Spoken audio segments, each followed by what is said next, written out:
Hi, and welcome back to another episode on how to hack. So today we'll be discussing about the cyber attack chain.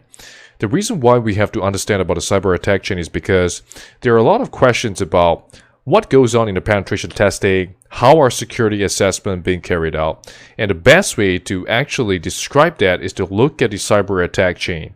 So in this case, cyber attack chain is of course developed by Lockheed Martin, and it is to help us understand and visualize the step-by-step process of how hackers actually go after specific individuals, a particular enterprise that they have been hired to go after, or if they are state-funded hackers, state-sponsored hackers, and they have a particular agency in mind, and they are supposed to go after them. So there are so many tutorials and so many different kind of hacking videos available, but the whole idea is that when you're doing a penetration testing, it's important to follow this step-by-step process, and it will really help you be able to control and manage how far you're going in the cyber attack chain and how far you're going in the penetration testing. So on the left side, we actually have the different phases, and of course we have 7 phases. So here we got reconnaissance, which is about finding out information on publicly available websites. And of course, we have weaponization as number 2. So this is about how we can create the payload, whether it is a fully undetectable payload, a macro XL. It's about how we can weaponize it. And delivery, are we going to use a USB? Are we going to send a phishing email? Are we going to send an SMS? So again, those are the delivery mechanisms that we'll be using in terms of putting the weaponization or the weaponized payload into the system. And of course, we have our exploitation. So exploitation is a way for us to actually attack into the system. So it will execute the particular exploit that we have created in number 2, which is the weaponized payload. And number 5 is installation. So we'll install the malware into the system, into the mobile device, or any IT assets that we have our hand on. And this is when we go into number 6, where we have command and control. So whenever you're looking at the tutorials, you're looking at Metasploit framework as the command and control center to manage and control many of these devices. And of course, the final thing is on actions and objectives. So this is, what are we trying to accomplish? Have we achieved our goal? What was the goal? Was it for personal data? Was it for credit card information? Was it for financial data? Was it for state secrets? So again, all these are the things that we're looking at in terms of the cyber attack chain.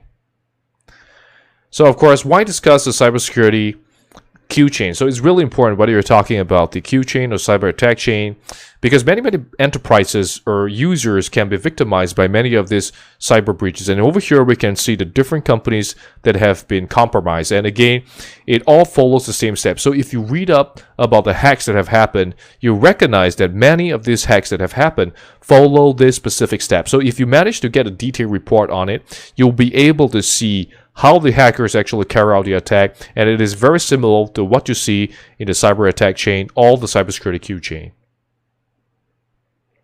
So the first step is about reconnaissance. So reconnaissance is about finding publicly available information using WHOIS, using domain name servers information, look up on their servers, and be able to find out what data they have using Netcraft, using all this different kind of publicly available information, including also on Google searching to find out usernames, passwords, more things about the domains, going into the dark web, finding accounts, data or passwords of this particular enterprise, and getting those data there.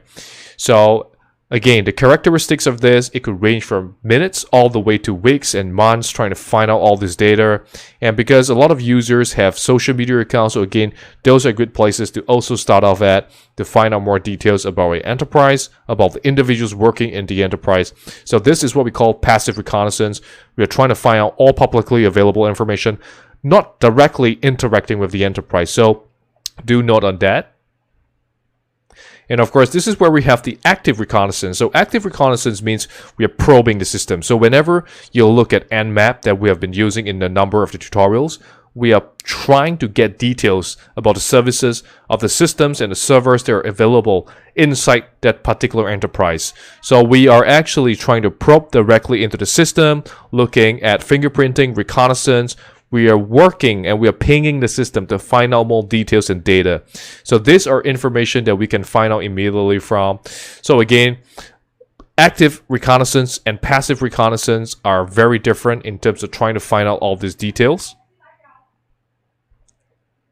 So of course, this is where we go into the weaponization stage. So the weaponization stage would actually allow us to see what kind of payload we can create. So the first and the most used is actually using MSF Venom, or you could actually use other different kind of tools to create the payload. So you could write your own script or your own malicious software if you know C programming and so on, or you want to put it up on the PowerShell, you want to get a reverse shell on it, you want to get a C shell on it. So again, all these are available as part of weaponization. And in terms of weaponization, we're also thinking about how can we make it fully undetectable. So then we'll use encoding methods, we'll use different kind of methods to mask the capability from detection by antivirus systems.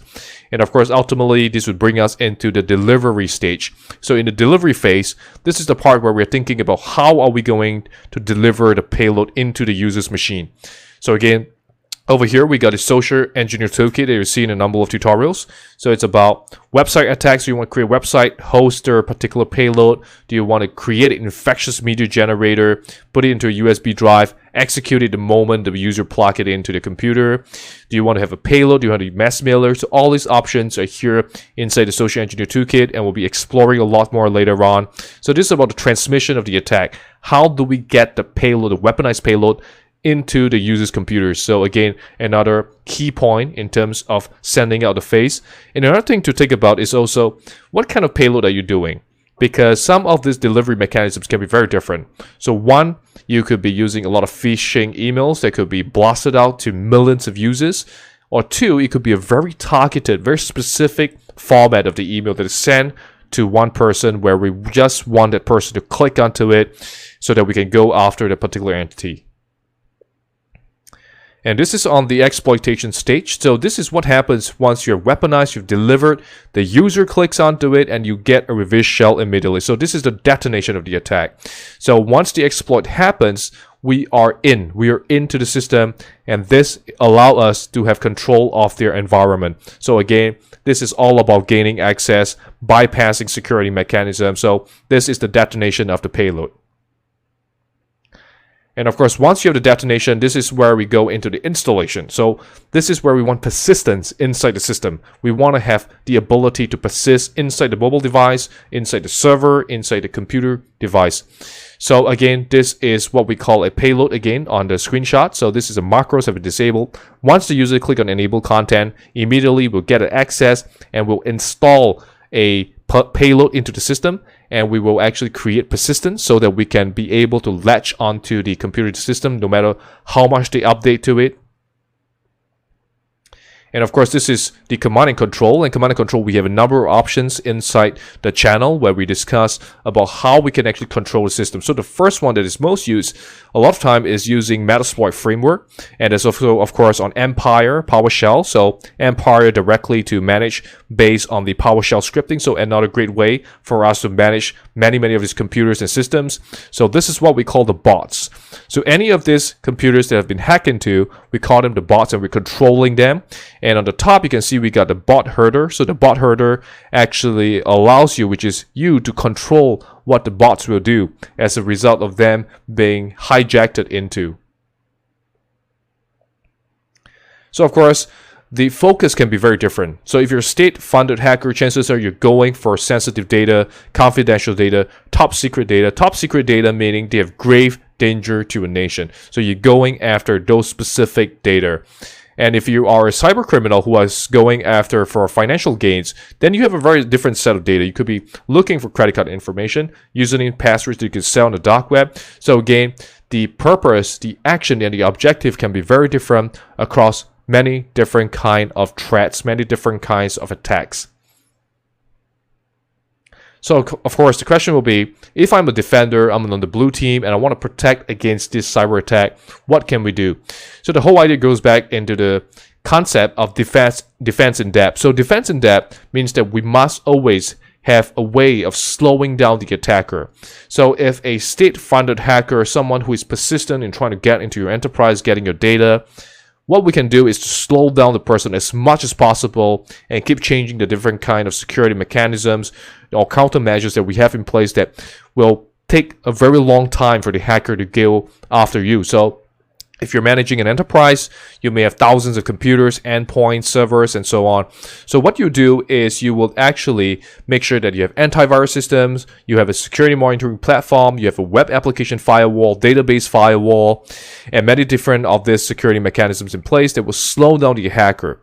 So if the hacker want to get into you through USB and you realize that all of your endpoints have USB disabled, then the hacker have to try something else in order to gain access into the system.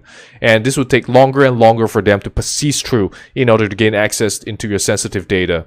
So defense in depth is going to be a great way for you to actually stop many of these potential threats. So of course, there are some potential flaws with the whole idea of the cyber attack chain. And of course, thinking about the cyber Q chain is that the hacker has to go through every of this single phase. But the reality is that that's not the case, because the hacker could perhaps be able to get all your usernames and passwords directly from publicly available information due to all the data breaches. And from there on, they could immediately get access into many of your accounts and credentials. So that could be a very quick way, because on point number 2, all 7 steps must be successful for a successful cyber attack to occur. But that's not always the case, because once you got usernames, once you got passwords, you could morph your attack into other ways or other objectives in order to gain other kind of sensitive data. So of course, on the final point, the defender has 7 opportunities to break the chain and minimize data exfiltration. So if you're playing blue team, again, you recognize that you do have the advantage if we are trying to conceptualize playing defense in terms of trying to stop the hacker from gaining full access or completing the full cyber attack chain. So once again, I hope you learned something valuable in today's lecture. So if you have any questions, feel free to leave a comment below, and I'll try my best to answer any of your questions. So remember to like, share, and subscribe to the channel so that you can become abreast of the latest cybersecurity tutorial. Thank you so much once again for watching.